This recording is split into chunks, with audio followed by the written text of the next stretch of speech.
London के दिल में थेम्स नदी के किनारे एक विशाल किला खड़ा है, टॉवर ऑफ लंदन। दिन में यह एक ऐतिहासिक इमारत लगता है, लेकिन रात होते ही इसकी दीवारें बोलने लगती है। चीखों की गूंज और किसी की धीमी आहटें पूरे वातावरण को कंपा देती है। साल था 1536। इंग्लैंड के राजा हेनरी अष्टम अपनी दूसरी पत्नी एन बोलेन से बेहद प्रेम करते थे, लेकिन राजनीति, सत्ता और झूठे आरोपों ने उस प्रेम को नफरत में बदल दिया। दरबार में एन पर आरोप लगाया गया, राजद्रोह और व्यभिचार का। राजा ने आदेश दिया, उसे टॉवर ऑफ लंदन में कैद कर दो। सजा, सिरकलम। टॉवर की ठंडी, अंधेरी कोठरी में एन को बंद कर दिया गया। वह रोज दीवारों से बातें करती थी, मैंने कुछ नहीं किया। पहरेदारों ने कई बार उसे रोते और प्रार्थना करते सुना। 19 मई 1536 को सुबह एन को सफेद वस्त्रों में लाया गया।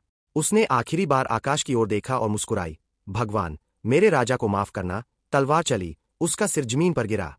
लेकिन कहते हैं, उसकी आत्मा उस दिन शरीर से मुक्त नहीं हुई।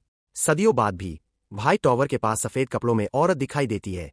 उसके हाथों में उसका कटा हुआ सिर होता है। हवा ठंडी हो जाती है, दिए बुझ जाते हैं, गलियारों में आहट गूंजती है। 19वीं सदी में एक सैनिक ने उसे देखा और फिर वह पागल हो गया। वह बार बार कहता रहा, वो मुस्कुरा रही थी।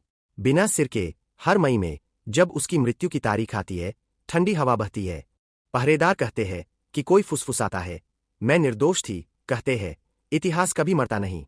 और टॉवर ऑफ लंदन उस इतिहास की सबसे डरावनी गूंज है।